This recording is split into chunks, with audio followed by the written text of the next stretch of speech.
अस्सलाम वालेकुम नाज़रीन, सोच और फिक्र के नए जाविये नए अंदाज प्रोग्राम कुरान और सेहत के साथ मैं हूं आपकी होस्ट रुखशंदा बिलाल। नाज़रीन, अल्लाह ताला ने हमें खुशियों भरी सेहतमंद जिंदगी अता की है और खुशियों भरी सेहतमंद जिंदगी बहुत ज़्यादा अता की है ताकि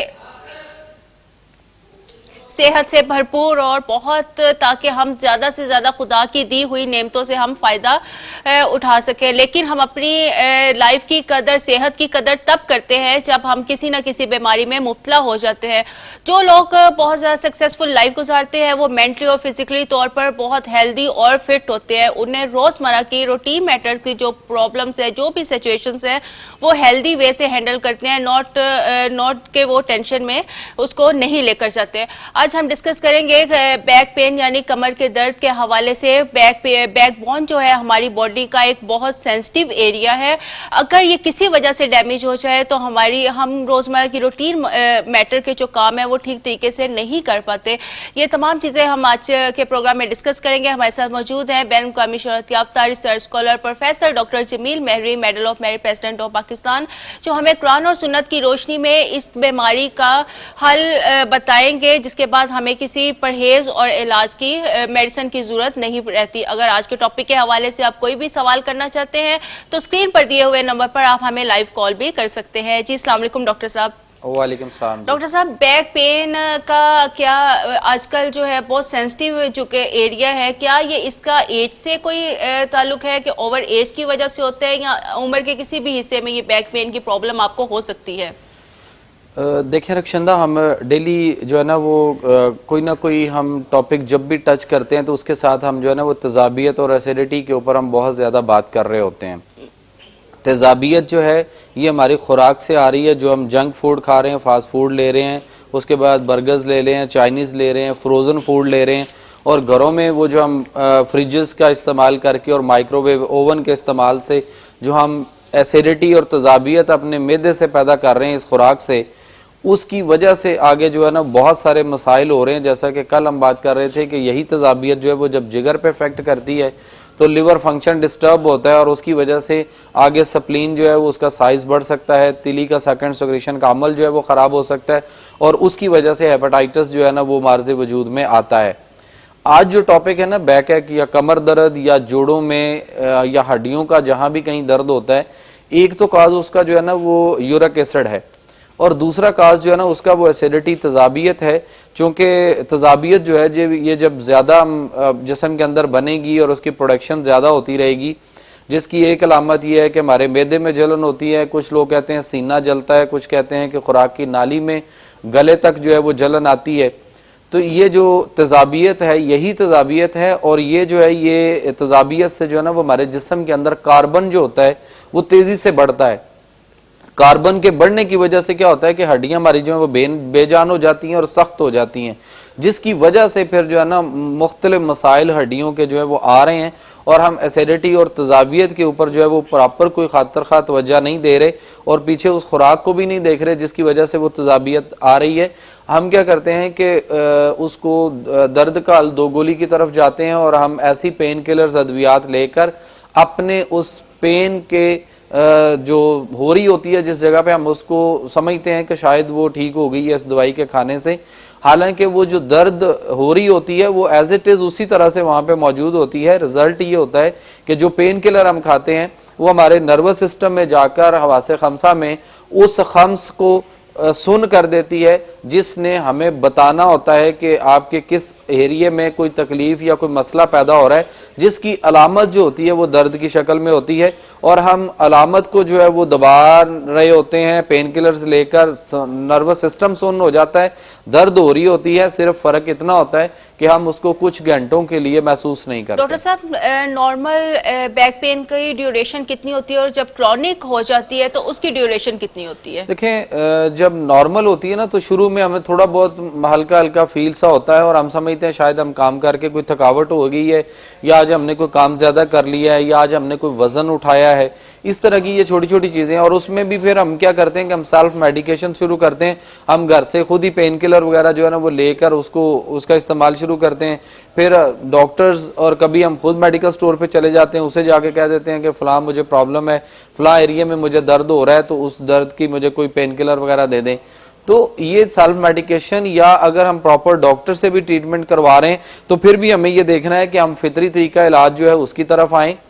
फितरी तरीका इलाज ये होगा कि जब हम ये कर रहे होते हैं, क्या नाम है, दर्द की दवाइयां खा रहे होते हैं, तो ये गैर फितरी तरीका इलाज है। असल ये है कि उस उज़व या ऑर्गन के अंदर जो है वो कोई खराबी वाक़या हुई है, उस उज़व में, जिस उज़व में या जिस ऑर्गन के अंदर आपको कोई दर्द फील हो रही है, इसका मतलब है कि वहां कोई खराबी, और उस खराबी का इजहार जो है ना, वहां पे वो दर्द एक अलार्म की शक्ल में सामने आ रहा होता है। हम क्या करते हैं कि हम उस अलामत को दबाने के लिए तो पेन किलर्स खाते रहते हैं, लेकिन हम ये नहीं देखते कि फितरी तरीका इलाज ये है कि उस उज़व या ऑर्गन के अंदर जो एक्चुअल खराबी हुई है, उस खराबी को हम देखें कि उसका वो वजह क्या थी, और उस वजह को जब हम ट्रीट करेंगे तो ऑटोमेटिकली जो है ना वो दर्द जो है वो कुदरती तौर पे फितरी तरीके से ठीक होगी, ना कि पेन किलर खाने से। मिसाल के तौर पे कुछ लोग हैं वो कहते हैं जी हमें सर दर्द होता है, कुछ कहते हैं आधे सर का दर्द होता है।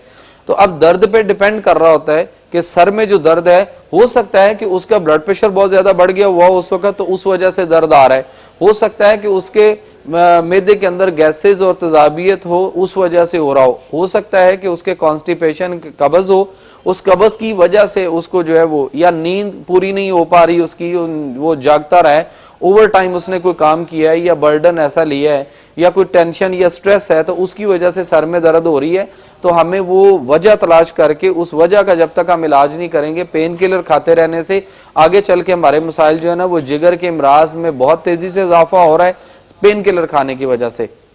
और यही पेन किलर जो है जिसको हम रोजमर्रा, हमने इस तरह, हमारे बच्चे जो है ना वो कैंडीज, गोलियां, टॉफियां भी नहीं खा रहे आजकल, चॉकलेट भी इतनी नहीं खाते जितनी हम पेन किलर्स खा रहे हैं, और उससे हम अपने गुर्दों को जो है ना वो नुकसान दे रहे हैं। और गुर्दों के जो फिल्टर्स होते हैं जिन्होंने उनको वॉश करना होता है, ये फिल्टर्स जो है वो डैमेजेस हो रहे होते हैं, और जिसके बाद आपने देखा है कि लोग जो है ना वो बर्बाद में गुर्दे वॉश हो रहे हैं और केस डायलिसिस तक जा पहुंचते हैं।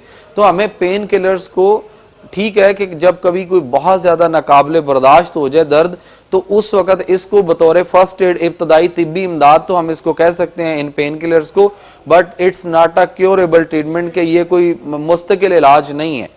इलाज ये होगा कि जिस जगह पे जिस खराबी से दर्द हो रही है, उस दर्द को बजाय वो ऑर्गन को जाके हम अगर चोट ट्रीटमेंट लगने से आपकी बैकबोन में अगर आपकी चोट लग गई है, तो इसका आप घर बैठे ट्रीटमेंट भी आप कर रहे हैं या बाहर जा रहे हैं, फिर भी वो ठीक नहीं हो रही है। देखें, हमारे यहाँ प्रॉब्लम ये इस वक्त चल रही है कि हम सिर्फ ये देखते हैं कि दर्द हो रही है, दर्द का अलार्म बजा तो हम फौरी पेन किलर की तरफ चले जाते हैं।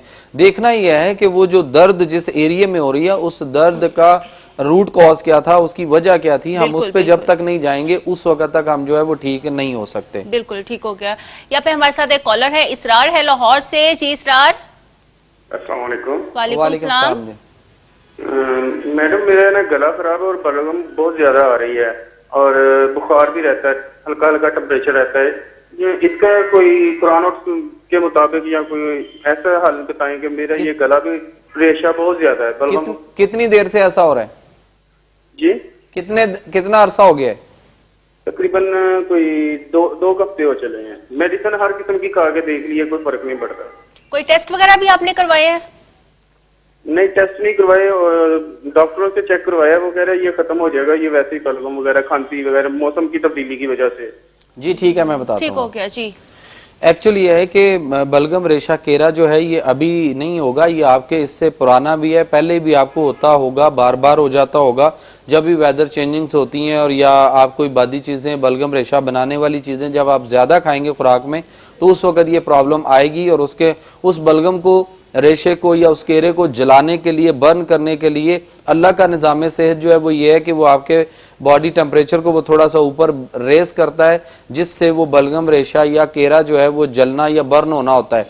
हम उसको बुखार को बाइस रहमत की बजाय बाइस ज़हमत समझते हैं, और उस बुखार को दबाने के लिए मुख्तलिफ एंटीबायोटिक्स लेते हैं, और बलगम रेशा के लिए भी हम मुख्तलिफ एंटीबायोटिक्स ले रहे होते हैं, जो कि इसका मुस्तकिल हल नहीं है।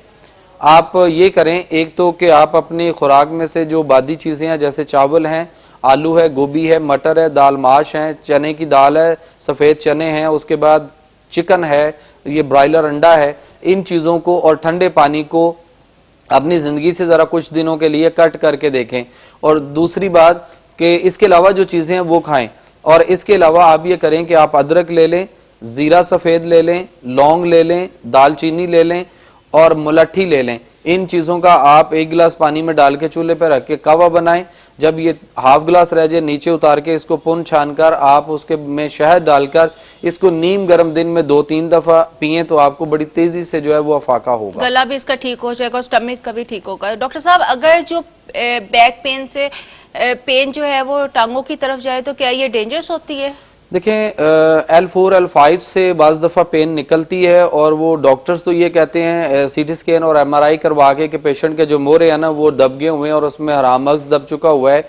हालांकि ऐसा नहीं होता, क्योंकि जिस शख्स के मोरों के वाकई जेन्युइन प्रॉब्लम होगी वो 2 से 4 स्टेप लेना और ख़ास तौर पे 1-2 सीढ़ियों के स्टेप चढ़ना उसके लिए बहुत मुश्किल होता है। वो अपनी चारपाई या बेड से उठने बैठने से भी वो कासर होता है।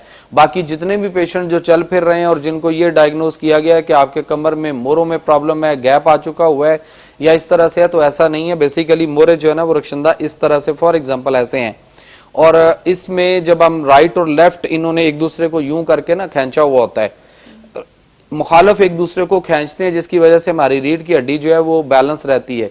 और उसके बाद फिर उसकी साइडों पे, दोनों साइडों पे पट्टे हैं जो ऊपर से नीचे या नीचे से ऊपर की तरफ एक दूसरे को वो खींच के रखे हुए हैं, जिसकी वजह से ये जो छोटे छोटे मोरे मिलकर पूरी रीढ़ की हड्डी बनते हैं, ये अपनी जगह पे उसी तरह से फिक्स हैं। और फिर हम देखते हैं कि हम कैसे लेटते बैठते उठते सोते जागते हैं, खेलते हैं और कैसे हमारा स्पोर्ट्समैन जो है और घर में बच्चे हमारे किस तरह से वर्किंग कर रहे होते हैं, तो उस पे वो सारी बेस कर रहा होता है वो रीढ़ की हड्डी।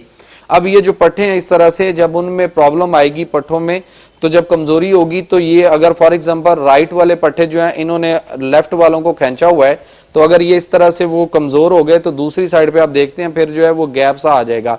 अगर ऊपर और नीचे वाले पट्टों ने एक दूसरे को खींचा और वो बराबर उनमें जोर और ताकत नहीं रहा, तो फिर ये होगा कि इस तरह से करके फर्क पड़ेगा, तो भी वो मोरे जो है एक दूसरे के साथ टच करेंगे या एक दूसरे के ऊपर चढ़ेंगे, जिसको डॉक्टर कह देता है कि जी हड्डी बढ़ गई हुई है आपकी, आप इसका ऑपरेशन करवा लें, सर्जरी करवाएं। तो क्या ये ऑपरेशन ठीक होता है करवाना? नहीं, सर्जरी जो है उसका हल नहीं है। सर्जरी करवाने के बाद भी तो बहुत सारे लोग हैं जो उस सर्जरी के बाद भी अपने आप को समझते हैं कि हमारी प्रॉब्लम और मसाइल जो है वो पहले से भी बढ़ गए हैं। और बहुत ज्यादा केसेस ऐसे भी हैं कि जब वो सर्जरी करवाते हैं तो उसके बाद उनका निचला धड़ जो है वो मफलूज हो सकता है, वो पैरापेल्जिया में चले जाते हैं, कोमा में, सेमी कोमा में जा सकते हैं, पेशाब खाने की समझ नहीं आती उनको। तो एक्चुअल जो है ना वो मसला पट्ठों का होता है और हम उसको रीढ़ की हड्डी का समझ के उसको ऑपरेट करवा रहे होते हैं। सर्जरी हर चीज का हल नहीं होता। सर्जरी के बारे में यह है कि किसी नाअहल फिजिशियन सर्जन का आखिरी हरबा जो होता है ना, वो जब उस उज़व को ट्रीट नहीं कर पा रहा होता तो वो उसको काट फेंकता है या उसके लिए वो सर्जरी कर छोड़ता है। तो बेसिकली अल्लाह ताला ने फितरत जो है उसके मुताबिक तो कोई चीज जो है ना वो फितरत किसी भी जी शऊर की वलादत का या किसी भी चीज के ऑपरेशन का तस्करा जो है वो हरगिज नहीं करती। पहले वो फितरत ये कहती है या अल्लाह ताला का जो निज़ाम सेहत है उसके अंदर ये है कि प्रॉपर उस आर्गन को, उसकी खराबी को वहां से ठीक कर लिया जाए तो वो आर्गन ठीक हो जाएगा, बनिस्बत इसके कि हम उसके लिए ऑपरेशंस और मुख्तलिफ कामों में लगे रहें।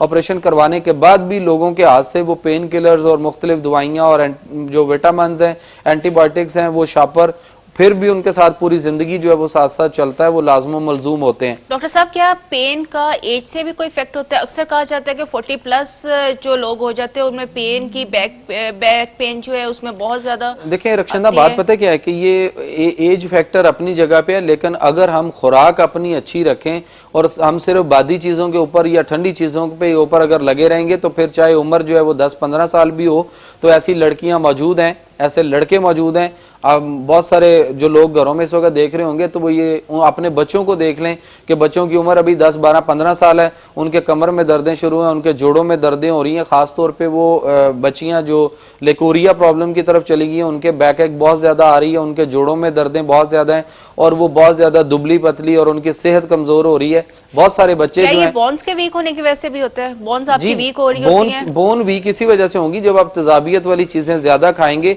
तो तेजाबियत से कार्बन बनता है और कार्बन जो है वो हड्डियों को जो है वो खराब कर रहा होता है, जिसकी वजह से जो है ना वो ये मसाइल आ रहे होते हैं। जी जी जी जी। तो बिल्कुल ये बैकबोन जो है ये मतलब जो आपकी बोन्स है वीक होने की वजह से भी ये पेन जो है ये स्टार्ट हो सकती है। डॉक्टर साहब, क्या कमर का जो दर्द है, अक्सर देखा गया है कि आप छोटे मोटे काम करते हैं तो आपकी कमर कोई लेडीज हैं वो अपनी कमर को लेके बैठ जाती है कि मुझे कमर में दर्द, और रूटीन मैटर की ये बात है, तो ये क्या है, इसकी रीजन क्या है? देखें, रीज़न उसकी वही है कि एक तो वो अपनी खुराक में बादी चीज़ों को और ठंडी चीज़ों को जो है ना उसको ख़त्म करें। हमें अपने जितना हम ब्रॉयलर खा रहे हैं या हफ्ते में जितनी दफ़ा हम चिकन खाते हैं उसमें कभी हमने ये भी सोचा है कि जितना चिकन हम लेके आते हैं, फॉर एग्जांपल अगर कोई गरीब से गरीब भी है तो वो 1-1.5 किलो तो जरूर ला के खा लेता है हफ्ते में। तो अगर उसकी बजाय हम बकरे का गोश्त आधा किलो ले आए, 1 पाव ले आए और उसको शोरबे वाला बना के लें या उसको यखनी बना के अगर हम लें तो हमारी हड्डियां भी स्ट्रांग होंगी और उसमें मजबूती आएगी। लेकिन हमने फितरत की तरफ नहीं आना, हमने ये देखना है कि विटामिन हमें कहाँ से मिलेंगे। डॉक्टर्स साहब को अच्छे से विटामिन बता दें, डॉक्टर साहब को ताकत की दवाइयां बता दें, तो इन ताकत की दवाइयों के अंदर वाकई अगर जेन्युइनली ताकत होती तो फिर पूरा पाकिस्तान जो है उसमें मैक्सिमम लोग जो है इस वक्त वो डिसेबिलिटी और क्रॉनिक डिसेबिलिटी का शिकार हैं। जैसे देखें ना, मस्कुलर डिस्ट्राफी है, मायोपैथी है और उसकी मुख्तलिफ इकसाम है, ALS है, MND है और उसके बाद और मुख्तलिफ बिल्कुल इस पे मजीद हम बात करते हैं। हमारे साथ एक कॉलर है, काशिफ है कराची से। जी काशिफ। जी अस्सलाम वालेकुम। वालेकुम सलाम। जी मैंने डॉक्टर साहब से बात करनी है। जी बताएं। जी डॉक्टर साहब, मेरे स्टमक में ना तेजाबियत बहुत ज्यादा है जी। मैं कुछ भी खाता हूँ तो हजम नहीं होता, तो डकार आते हैं, वो खट्टे से डकार आते हैं, मोशन खुल के नहीं आता पखाना, तो इसके लिए मुझे कोई बेहतरीन हल बता दें आप। और एक बात और, मेरे गले में ना गिल्टियाँ बन गई हैं गर्मी की वजह से, मेरे में इतनी तेजाबियत है कि मेरा गला भी पक गया है। जी ठीक है, मैं ठीक हो गया जी। अदरक, जीरा सफेद और सब्ज पुदीना इसका कावा बनाकर आप जो है वो सुबह दोपहर शाम, बाद में जब बन जाए तैयार हो जाए तो आप उसमें शहद डाल के इसको नीम गर्म सुबह दोपहर शाम 3 टाइम पिएं। और चाय अगर आप पीते हैं तो उसको छोड़ दें। बादी चीज़ें या जो ठंडी चीज़ें हैं उनको ख़त्म करें, तेजाबियत वाली चीज़ों को ख़त्म करें, जैसे कि आलू गोभी है, मटर है, चावल हैं, उसके बाद चिकन है, अंडा है जो ब्रायलर मुर्गी वाला है, और उसके बाद दाल माश है, चने हैं, चने की दाल है। इन चीज़ों से ज़रा आप अवॉइड करें। और कद्दू, टिंडे, घिया तोरी, मूली, गाजर, शलजम, पेठा कद्दू, बकरे का वो शोरबे वाला या उसकी यखनी बनाकर, और दालों में आप जो है वो मूंगी की दाल पतली बनाकर आप लेना शुरू करें तो आपको बड़ी तेजी से फर्क नजर आएगा। ठीक हो गया। डॉक्टर साहब, क्या कमर की जब आपको पेन होती है तो इसमें एक्सरसाइज भी इफेक्टिव होती है? अगर आप घर में नॉर्मल आप हल्की फुल्की सी एक्सरसाइज करते हैं, क्या इफेक्टिव है? इसमें ये देखना पड़ता है कि जब तक आप पेशेंट को देखेंगे नहीं उस वक्त तक आप एक्सरसाइज रेकमेंड नहीं कर सकते। उसकी वजह किसी जगह पे एक्सरसाइज बहुत अच्छी और मुफीद होती है और किसी जगह पे एक्सरसाइज जो है वो करवाना नुकसानदेह हो सकता है। तो ये डॉक्टर्स पे डिपेंड कर रहा होता है जिसको आप दिखा रहे होते हैं, जिसके अंडर ट्रीटमेंट होते हैं, वो देखने के बाद बता सकता है। अगर तो फ़ायदेमंद है तो ज़रूर उसको बतानी चाहिए और पेशेंट को करनी भी चाहिए, और अगर उसके लिए फ़ायदेमंद नहीं है तो फिर वो उस हरकत से, उसमें एक्सरसाइज से उसके दर्द में इजाफा भी हो सकता है। अगर कहा जाए तो नहीं, इस तरह नहीं है। मतलब देखें, योगा हो या कोई भी चीज डिफरेंट एक्सरसाइज और एपिक्स हो, देखना यह है कि क्या वो उसके मिजाज पे और उसकी कंडीशन के मुताबिक आती हैं तो फिर ठीक है। वरना सुनी सुनाई बहुत सारी चीजें होती हैं कि फलाने ये खा लिया था, फलाने वो कर लिया था, ठीक हो गया था, फलाने इस तरह से एक्सरसाइज की थी तो वो ठीक हो गया था। डिपेंड कर रहा होता है, हो सकता है वो चीज उसके मिजाज पे हो, लेकिन ये वो चीज आपके मिजाज के अगर खिलाफ हुई तो आपको नुकसान होगा। बिल्कुल ठीक हो गया। असद है हमारे साथ सिलावाली से। जी असद। हेलो जी, अस्सलाम वालेकुम। हेलो, अस्सलाम वालेकुम। जी वालेकुम सलाम। जी मैं असद बोल रहा हूँ। जी मैंने डॉक्टर साहब से बात करनी थी। जी बताएं, बोलिएगा। जी डॉक्टर साहब, मेरे सर में बहुत ज्यादा दर्द रहती है, मैंने बहुत सी पेन किलर ली है, पैनाडोल वगैरह काफी सालों से रहती है, डॉक्टरों को भी चेक करवाया लेकिन कोई फर्क नहीं पड़ा। कोई टेस्ट हुआ? जी टेस्ट तो नहीं मैंने करवाया, बस डॉक्टर हकीमों सबको चेक करवा दिया, लेकिन सर में दर्द नहीं। आज भी थोड़ा सा दर्द सही रहता है, फिर थोड़े दिन बाद 1-2 दिन बाद फिर दर्द शुरू हो जाता है। आपका डाइजेस्टिव सिस्टम ठीक है? खुराक सही हजम होती है? जी जी। आपकी खुराक सही हजम होती है? खाना सही हजम होता है? हाँ जी, खाना तो ठीक हजम होता है। कॉन्स्टिपेशन? नहीं, वो नहीं है। अच्छा चले मैं बताता हूँ। डॉक्टर साहब, असद हमारे साथ थे लाइन पर जो बात कर रहे थे कि सर दर्द के हवाले से। क्या कहेंगे आप? देखें, सर का दर्द जो है ना वो उसकी बहुत सारी रीजंस हैं। अभी ये रीजंस इनसे जो है ना वो पूछनी पड़ेंगी, बाद में ये फ़ोन कॉल कर लें तो ज़्यादा बेहतर रहेगा, क्योंकि डिफरेंट रीजंस हैं और कोई चीज़ बताते हुए ये ना हो कि वो चीज़ अगर उस रीज़न के मुखालफ हुई तो वही चीज़ उसको जो बताई जाएगी वो नुकसानदेह हो सकती जी है। बिल्कुल, ज़्यादा बेटर यही है कि अगर आप आफ्टर द प्रोग्राम आपको नंबर दिया जाएगा, आप डॉक्टर साहब से अगर खुद कांटेक्ट करें तो वो आपके लिए ज़्यादा बेहतर है। डॉक्टर साहब, ये जो पट्टों का खिंचाव है, क्या इसकी वजह से बैक पेन में प्रॉब्लम आती है? मोस्टली रक्षंदा जो पेशेंट्स हैं ना बैकबोन के हों या जोड़ों के हों, उनमें कुछ पेशेंट्स आपको मिलेंगे जिनके जोड़ों के अंदर जो है वो यूरिक एसिड जो है या उसकी ज्यादती हो चुकी हुई है या उसकी कमी हो चुकी हुई है। ज्यादती होने से ये होता है कि वहाँ पे स्वेलिंग काफ़ी हुई होती है और मुख्तलिफ जगहों से छोटी छोटी सी गिल्टियाँ टाइप उभार जो है ना वो जोड़ों के ऊपर हमें वाज़े नज़र आता है। तो ये यूरिक एसिड की ज्यादती से है और इसका सबब जो बन रहा होता है वो हमारी गर्मी खुश्की वाली जो खुराक हम खा रहे होते हैं उसकी वजह से ज़्यादा जो है ना ये मसाइल आ रहे हैं। और एक जोड़ों में वो प्रॉब्लम भी होगी जिसमें यूरिक एसिड जो है वो कम हो चुका होता है और उसकी कमी की वजह से जोड़ जो है वो रगड़ खाते हैं एक दूसरे के साथ और उसके अंदर वो जो रतूबत होती है जो ग्रीस का काम करती है वो उसके अंदर ड्राई हो चुकी होती है और जोड़ फिर एक दूसरे के साथ रगड़ खाते हैं और उस रगड़ की वजह से भी वहां पे दर्द हो रही होती है। जी बिल्कुल ठीक हो गई। यहाँ पर हमारे साथ एक कॉलर है, रशीद है बलोकी से। जी रशीद। अस्सलाम वालेकुम। जी वालेकुम सलाम। डॉक्टर साहब ने गल करनी है। जी बोलिएगा। डॉक्टर साहब मेरे ना पेट च बहुत दर्द रहता है तो समझ नहीं आती की है, तो रोटी भी मैं सुबह शाम ही खाना है बस। जी ठीक है, मैं बताता हूँ। ठीक हो गया जी। अदरक, जीरा सफ़ेद और सब्ज़ पुदीना और कलवंजी, 4 चीज़ों का आप कावा बनाकर उसको सुबह दोपहर शाम आप 3 टाइम लें तो आपका जो दर्द है मैदे और आंतों का ये बिल्कुल ठीक हो जाएगा। जैसे वो कह रहे हैं कि सिंपल वो फूड लेते हैं, सुबह भी खाना सिंपल, रात को भी बात खाना, पता है क्या है रक्षंदा, हम जिसको सिंपल खुराक समझ रहे होते हैं ना, मिसाल के तौर पे अगर किसी शख्स को सर्दी लग रही हो और वो सर्दी से कांप रहा हो तो फिर मैं सवाल करता हूँ आपसे कि वो चीज़ें जिनकी तासीर ठंडी होती है या वो चीज़ें जो बज़ाहिर ठंडी होती हैं, क्या वो नॉर्मल खुराक होगी, सादा ही खुराक होगी, लेकिन क्या वो उस शख्स के लिए फ़ायदा करेगी या नुकसान करेगी? आप बताएं। बिल्कुल बिल्कुल ठीक है। डॉक्टर साहब, अगर बैक पेन को अगर हम डायग्नोज की तरफ आते हैं या इसके कुछ टेस्ट वगैरह करवाते हैं तो आया हमें कब किस सिचुएशन में इसके टेस्ट वगैरह करवाने चाहिए और कब देखें जब हम ये देखते हैं ना, हो गई है, देखें जब हम ये देखते हैं ना कि प्रॉब्लम कोई छोटी छोटी शुरू हो गई है और उसके बाद वो आहिस्ता आहिस्ता बढ़ रही है और हम सिर्फ पेन किलर्स दवाइयाँ खा के अपने आप को समझते हैं कि हम इसका इलाज कर रहे हैं, तो ये इसका मुस्तकिल इलाज नहीं है, ये फर्स्ट एड है, इब्तदाई तिब्बी इमदाद है।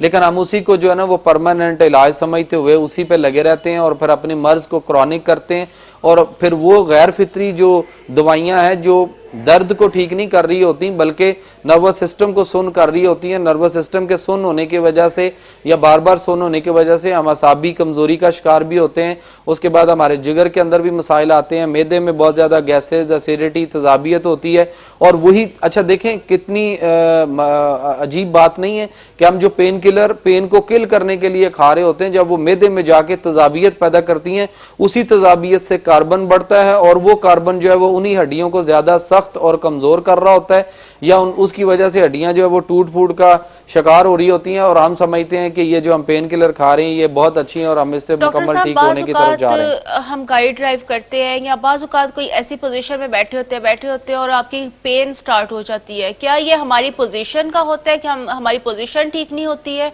या ये रीढ़ की हड्डी की कोई प्रॉब्लम होती है कि जिसकी वजह से आपकी ये पेन स्टार्ट होती है? देखिए बात पता क्या होती है, किसी भी जगह पे एक ही तर्ज पे बैठे रहना काफी देर तक जो है वो जाहिर है वो अच्छा नहीं है। जैसे हम सोए हुए हों तो कुछ लोग सोते हुए ये कह देते हैं जी हमारा बाजू सुन्न हो जाता है या हाथ सुन्न हो जाते हैं और कुछ कहते हैं कि जी हम लेफ्ट करवट नहीं सो सकते, कुछ कहते हैं हम राइट करवट नहीं सो सकते। हालांकि आप सल्लल्लाहु अलैहि वसल्लम फरमाते हैं कि सीधी करवट जो है वो सोना चाहिए, वो ज्यादा अच्छा है बनिस्बत उल्टे करवट जो है वो सोना नुकसानदेह है।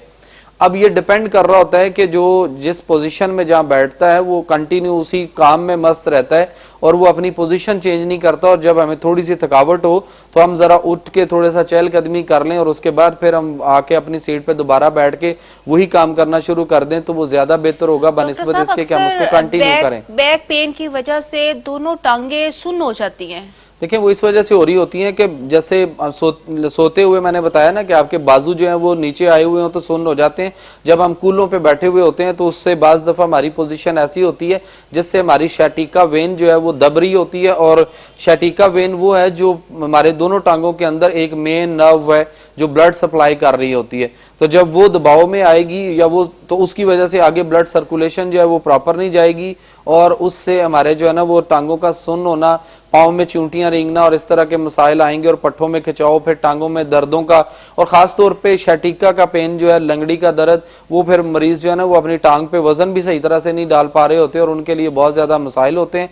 डॉक्टर कहते हैं कि हम ऑपरेशन करेंगे और आपकी वो पूरी जो शैटिका वेन है वो निकाल देंगे। मैं ये सवाल करता हूँ या सोचता हूँ कि जब उसकी वो वेन निकाल दी जाए पूरी तो उससे जो ब्लड सप्लाई हो रही थी और उससे जो आगे अल्लाह ताला ने उस फवायद रखे थे वो फवायद बाद में हम कैसे देखेंगे और फिर बाद में टांग जो है वो सुकड़ना शुरू हो जाती है, उसमें खिंचाव आ जाता है। इस पे मजीद हम बात करते हैं। हमारे साथ एक कॉलर है, मकसूद है इस्लामाबाद से। जी मकसूद। अस्सलाम वालेकुम। जी वालेकुम सलाम। अपना मेरा जो है ना ये प्रॉब्लम है कि अपना मेरे अक्सर जो है ना जलन वगैरह और नींद वगैरह भी सही नहीं आती। अच्छा, मुझे ये बताइएगा कि जो आपकी जो सब्जियां आप ज्यादा खाते हैं, 2-3 सब्जियों के नाम लेने आपने। सब्जी में ज्यादा जो है ना ये गाजर आजकल चल रही है, मटर है जी, और मूली वगैरह का भी इस्तेमाल होता है घर में, रूटीन सलाद वगैरह या कोई।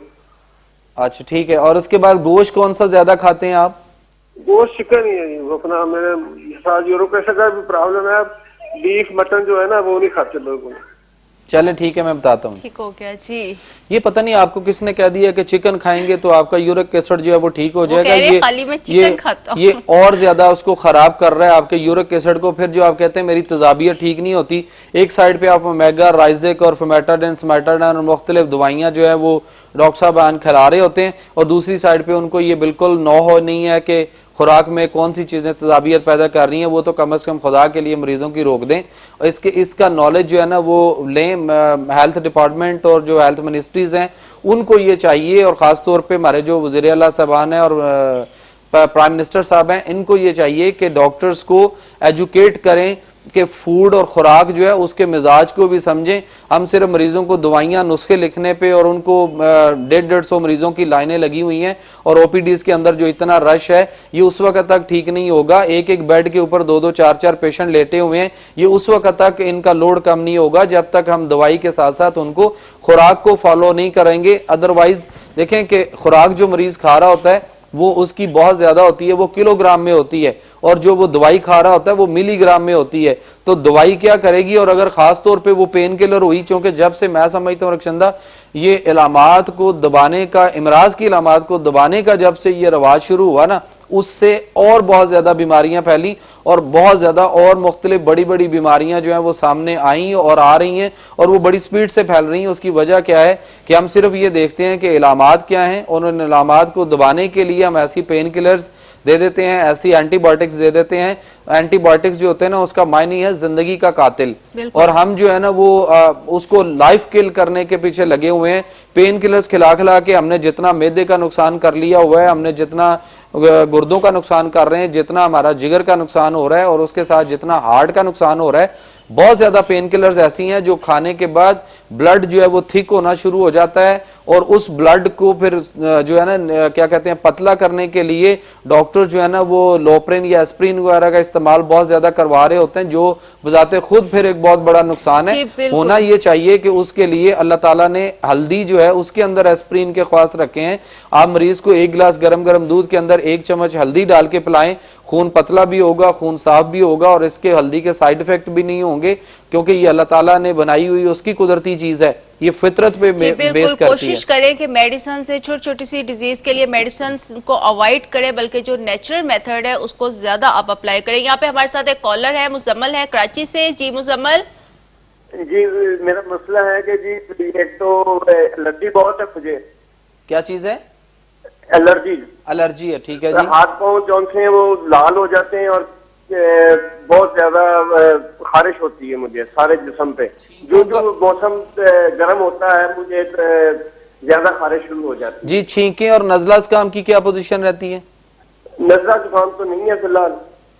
गले में एक दूसरा मेरा प्रॉब्लम है कि पेट में गड़बड़ हो जाती है जब ज्यादातर खाने पीने से। जी ठीक, ज्यादातर बाहर का खाने पीने से। जी ठीक है, मैं बता देता हूँ। जी, एक्चुअली ये देखें कि एलर्जी जो है ना वो कोई बीमारी नहीं है। एलर्जी जब डॉक्टर को किसी बीमारी की समझ नहीं आती या वो उसको ट्रीट नहीं कर पा रहा होता, उसके पास आपको सेटिस्फाई करने के लिए कोई जवाब प्रॉपर नहीं होता, तो वो आपको उसको एलर्जी करार देता है और फिर एंटी एलर्जी और इन चीजों पे हम लगे हुए होते हैं। बॉडी के ऊपर रेड रेड सा आ जाता है। मुझे समझ आ गई है उन्होंने जो कहा है। बात यह है कि वो जो बलगम रेशा या केरा या जो हम बादी चीजें खा रहे हैं उससे जो तेजाबियत और एसिडिटी बन रही है वो उसके जब ब्लड में सर्कल करती है तो वो स्किन के सॉफ्ट टिश्यूज तक जब ब्लड सर्कुलेशन पहुंचती है तो वहां पे उसके इन्फेक्शन कर रही है और वो तेजाबियत ही है जो उसको उसके स्किन को जो है वो उस तरह से रेडिश कर रही है और उसके ऊपर फिर खारिश भी होती है। बाज दफा छोटे छोटे दाने से बन जाते हैं और बाज दफा ये फील कर ऐसा भी करते होंगे कि जी मुझे एकदम कोई ठंडी जगह पे जाना चाहिए या पंखा लगा लेना चाहिए और उससे मुझे जो है ना वो उससे ठंड से मुझे फाका होगा। तो इसमें चिकन या ब्रायलर जो हम खा रहे होते हैं गोश्त और उसके बाद जो अंडा हम ले रहे हैं ये, और आलू गोभी मटर है, दाल माश है, चने की दाल है, चने सफेद हैं, उसके बाद बंद गोभी है और फूल गोभी है, ये वो चीजें हैं जिनके इस्तेमाल से तेजाबियत बढ़ रही है और वही तेजाबियत अगर स्किन पे इफेक्ट करेगी तो फिर एलर्जी, इस तरह की स्किन एलर्जी, स्किन सोराइसिस आएगा। और अगर वो हमारे बलगम ज्यादा बनाएगी तो फिर उससे हमारे नजला जुकाम, केरा, बलगम और उसके बाद कानों में साए आवाजें आना, कान बंद हो जाना, नाक बंद हो जाता है, डॉक्टर नाक के ऑपरेशन करने की तरफ चले जाते हैं लेकिन असल रूट कॉज को नहीं देख रहे होते क्योंकि वहां पे भारी फीसों की और ऑपरेशन के अच्छे खासे पैसे जो है ना वो लेने होते हैं। वजह वो होती है। और जिनका ऑपरेशन हो चुका उनके भी 4-6 महीनों के बाद वो दोबारा उनके नाक के गदूद भी बढ़ गए, टॉन्सिल्स भी बढ़ गए फिर दोबारा से, और ये सारे मसाइल जो है ना इसका हाल जो है इनके लिए कोई होममेड हाँ उसकी तरफ मैं आने लगा हूं कि वो ये इनको करना चाहिए कि ये अदरक ले लें, उसके बाद जीरा सफेद ले लें, लौंग ले लें, दालचीनी ले लें और मुलट्ठी ले लें, उसका कावा बनाकर जो है वो आप पिए और पानी जो है उसको नीम गर्म पिए। पानी ताज़ा और ठंडा पीना जो है वो छोड़ दें और जो मैंने आपको पहले बादी चीज़ों का बताया उसका परहेज कर लें। और कद्दू, टिंडे और शलजम या बकरे का गोश्त शोरबे वाला, आप जब बात करते हैं ना कि आप मुर्गी खाते हैं और उससे यूरिक एसिड ठीक हो जाएगा या डॉक्टर कहता है कि उसके अंदर कैलोरीज कम है, मुर्गी का मिजाज जो है वो सर्दी खुश्की वाला है और वो तेजाबियत भी पैदा करती है, जिस्म के अंदर ठंड भी पैदा करती है और उससे नुकसान और खिंचाव ज्यादा होता है। स्किन पे लगाने के लिए कोई चीज जिससे वो स्किन पे लगाने के लिए कोई चीज नहीं अभी लगाएं क्योंकि उसकी वजह के इंटरनल जब तक हम ठीक नहीं करेंगे, लोकल एप्लीकेशन हम जितना मर्जी करते रहें उससे वो वक्ती शायद फाका थोड़ा सा हो जाएगा, अंदर से फिर बीमारी निकल के बाहर। डॉक्टर साहब ने बात बहुत अच्छी की कि आपका जब तक आपका इंटरनल आपका अच्छा नहीं होगा तो आप ऊपर से आप कैसे अपने आप को ठीक कर सकते हैं। यहाँ पे हमारे साथ एक कॉलर है, नवाब है बहावलपुर से। जी नवाब। हेलो जी, अस्सलाम वालेकुम। वालेकुम सलाम मैम, नवाज नहीं जवाद। जी जी जी मैम, ये मैंने एक दिन पहले भी डॉक्टर साहब से सवाल किया था, कमर में दर्द का मसला है तो काफी ज्यादा हो गया अब तो। कितना अरसा हो गया हुआ है? ये तकरीबन हो गए 4-5 माह डॉक्टर साहब। 4-5 माह। कोई टेस्ट हुआ? ये टेस्ट करवाए थे लेकिन तकरीबन सब नॉर्मल ही आए हैं। अच्छा जी ठीक है, मैं बता देता हूँ। ठीक हो गया जी। एक तो आप ये करें कि बकरे का गोश्त ले लें, बैक चौंप ले आए, पुट जिसे कहते हैं, या गर्दन का गोश्त ले आए और उसकी काली मिर्च और देसी घी में उसकी यखनी बना के आप दिन में 2-3 दफा लाजमी पिए। और सरसों का साग आजकल मार्केट में, आप सरसों का साग बाथू वाला, पालक नहीं डालनी, सरसों का साग बाथू डाल के आप उसको पका के लें, बकरे के गोश्त की यखनी बना के लें, बकरे का गोश्त शोरबे वाला बना के लें और उसके बाद आप जैतून का तेल 1 पाव ले लें, तारे मीरे का तेल आधा पाव ले लें, 2 बोतल आयोडेक्स ले लें, तीनों चीज़ों को मिक्स करके आप इसका मिक्सचर बना के रख लें और उसको जहाँ पे कमर में दर्द हो रही है उस जगह पे आप उसका जो है वो मसाज करें तो आपको तेज़ी से जो है ना वो अफाका नज़र आएगा। जी बिल्कुल, इसको ज़रूर नोट करें और ज़रूर इसको अप्लाई करें, आपको बहुत ज़्यादा ये आराम और इफेक्ट आपकी बॉडी पे करेगा। अच्छा रक्षंदा, यहाँ पे मैं एक बात और करूंगा कि दर्द को हम सिर्फ जो है ना वो ये समझते हैं कि दर्द प्रॉब्लम क्या है और हम दर्द के पीछे भाग रहे होते हैं। दर्द जो है इसकी 3 मुख्तलिफ इकसाम है। एक दर्द जो होता है ना वो असाबी दर्द होते हैं, जो नर्वस सिस्टम के थ्रू आ रहे होते हैं, हमारे असाब के दर्द होते हैं। उसकी अलामत ये होगी कि आराम और सुकून की हालत में जो है ना वो जिस जगह पे दर्द हो रही है वहां पे वर्म होगा और मतलब थोड़ा सा स्वेलिंग होगी और फिर दर्द होगा और अगर हरकत की जाए, वो मरीज अगर हरकत करते हैं तो उनका दर्द जो है वो उसमें जरा उनको डॉक्टर साहब, अफाका कमर मिलता पेन है। के हवाले से कोई एहतियाती तदाबीर आप बताएं जिसको कि आप अडॉप्ट कर सके घर बैठे। अच्छा, क्या एहतियात दूसरा करनी मैं जरा दर्द की दूसरी दो मुझे इकसाम बयान कर लेने दें। दूसरे दर्द होते हैं ये गदूद से रिलेटेड दर्द होते हैं, जो गुद्दी दर्द होते हैं। आराम और सुकून की हालत में दर्द नहीं होता, बल्कि जब हरकत की जाए या जरा सा मकाम मौफ जो है उसको छुआ जाए, इस तरह से जरा सा दबाया जाए तो दर्द जो है वो शिद्दत इख्तियार करते हों, तो ये दर्द जो है ना ये एंडोडर्मल या गुद्दी दर्द जो है वो कहलाते हैं। उसके बाद मीजोडर्मल हैं जो कि मसल से रिलेटेड, उजलात से रिलेटेड होते हैं। उनकी ये होता है कि आराम और सुकून या हरकत से दर्द ना हो, लेकिन जब उस जगह पर कोई दबाव डाला जाए तो उस वक्त जो है वो दर्द में इजाफा होता है। यहाँ पे हम एक कॉल लेते हैं, साजिद है हमारे साथ। जी अस्सलाम वालेकुम। वालेकुम अस्सलाम। कहाँ से बात कर रहे हैं आप? जी रवाज से बात कर रहा हूँ, साजिद। जी जनाब। जी डॉक्टर साहब, क्या हाल आपका? ठीक है, अल्लाह का शुक्र जी। डॉक्टर साहब, मैंने ये पूछना था कि मैं जब भी कोई थोड़े से ज्यादा मसाले वाली चीज खा लेता हूँ या मछली खा लेता हूँ, मछली का मुझे बड़ा शौक है खाने का। क्या खाने का? ना मुझे, हाँ जी, क्या ज्यादा खाने का शौक है? Fish fry. जी ठीक है। तो जब वो मैं खाता हूँ तो मेरे हाथ और फेस पूरा एलर्जी की वजह से सूज जाता है और रेड भी हो जाता है। फिर मुझे उसके लिए एक टैबलेट है वो लेनी पड़ती है, तो फिर जाके वो खत्म होती है। अच्छा जी मैं बताता हूँ आपको। ठीक हो गया जी। एक्चुअली ये कि जब हम किसी भी चीज की ज्यादती कर रहे होते हैं ना, फिश जो है ना ये बेसिकली ये वाइट मीट है जिसको अल्लाह ताला ने फितरी तौर पे कहा कि ये वाइट मीट है। हम वाइट मीट जो है वो चिकन को समझ रहे होते हैं। अब फिश जो है ये अगर जरूरत से ज्यादा खाई जाए, और खासतौर पे वो पेशेंट जिनके अंदर एसिडिटी और तेजाबियत पहले से ज्यादा मौजूद है, जब वो फिश खाएंगे या उसका ज्यादा इस्तेमाल करेंगे, और वो भी खासतौर पे जब हम बाजार से जाके वो ज्यादा चटपटे तेज मिर्च मसाला जात लगी हुई फिश खाएंगे तो तेजाबियत बढ़ेगी और उससे नुकसान जो है वो और हमारे आएगा। प्रोग्राम का टाइम चूंकि शॉर्ट है, आप कोई डाइट चार्ट जो है इसके हवाले से बताना चाहे तो? देखिए डाइट चार्ट जो है ना वो दर्द की 3 मुख्तलिफ इकसाम है। वो उस वक्त ही बताया जा सकता है जब जो है वो मरीज का पहले ये पता चले कि उसकी दर्द की किस्म कौन सी है। जो पेशेंट घरों में इस वक्त बैठे हुए देख रहे हैं या वो डाइट प्लान को लेना चाहते हैं या कोई प्रॉपर उसका मुकम्मल ट्रीटमेंट लेना चाहते हैं, तो वो फिर बाद में मेरे मोबाइल नंबर स्क्रीन पे आ रहे हैं, उस पर कॉल करके जो है वो ले सकते हैं, ताकि पहले ये पता चले, उनसे कुछ बात पूछनी पड़ेंगी, कुछ चीज़ें, पर उसके बाद डिस्कस के बाद ये अंदाज़ा होगा कि उसका मिजाज कौन सा है, मतलब वो एक्टोडर्मल पेन्स हैं उसकी, मीजोडर्मल है या एंडोडर्मल है, और उसके मुताबिक उसका जो है वो डाइट प्लान होगा। क्योंकि कोई एक डाइट प्लान तीनों जगहों पे जो है वो इफेक्टिव नहीं होगा, क्योंकि कुछ दर्दें कुछ दर्दें सर्दी की वजह से हो रही होती हैं, कुछ गर्मी की वजह से हो रही होती हैं, कुछ खुश्की की वजह से हो रही होती हैं, और कुछ जिस्म के अंदर रतूबात की ज्यादती की वजह से हो रही होती हैं। तो इन सब का मिजाज भी अलग अलग होगा और उसी तरह से उनका डाइट प्लान भी अलग होगा और उनकी दवाई भी अलग होगी। मैं सिर्फ ये बात करता हूँ कि दर्द का हल जो होता है ना वो दो गोली नहीं होता कि हम दर्द की दवाइयां खा खा के हम अपने आप को वो तबाही की तरफ ले जा चुके हुए हैं।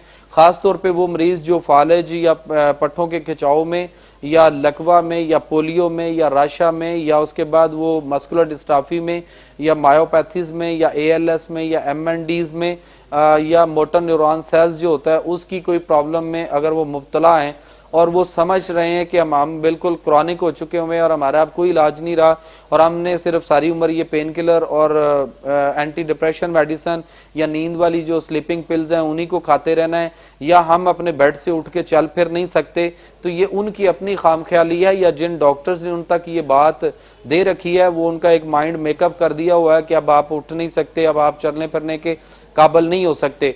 मैं ये कहता हूं कि जब आप अल्लाह के निज़ाम सेहत की तरफ आ जाएंगे, फितरत की तरफ आएंगे, फितरत की तरफ हमें लौटना पड़ेगा। जब हम फितरत के करीब आएंगे तो जिस फितरत पे अल्लाह ताला ने इंसान को बनाया और जिस फितरत पे अल्लाह ताला ने इस कायनात को बनाया और जिस फितरत पे अल्लाह ताला की ज़ाते ग्रामी खुद है, चूंकि सूरा रूम की आयत 30 का तर्जुमा है कि मैंने इंसान को अपनी फितरत यानी कानून फितरत पर पैदा किया और उसको सीधा रास्ता दीन यानी जिंदगी करने का तरीका दिया, इसी को इख्तियार किए रहो। इंसानों में कोई तगैर तब्दीली नहीं हो सकती, यही सीधा दीन है, मगर बहुत लोग नहीं जानते। Thank you so much doctor साहब। जी नाज़रीन, हमारे प्रोग्राम का वक्त खत्म हुआ जाता है। अगर डॉक्टर साहब से आप मजीद डाइट चार्ट के हवाले से या किसी और प्रॉब्लम के हवाले से बात करना चाहते हैं तो आप उन्हें 0321946253 पर आप उन्हें कॉल कर सकते हैं। इसके साथ ही अपने होस्ट रक्षंदा बिलाल को प्रोग्राम कुरान और सेहत के साथ दे इजाजत। कल फिर सेम टाइम सेम चैनल एक न्यू टॉपिक के साथ आपकी खिदमत में दोबारा हाजिर होंगे। तब तक के लिए अल्लाह हाफिज।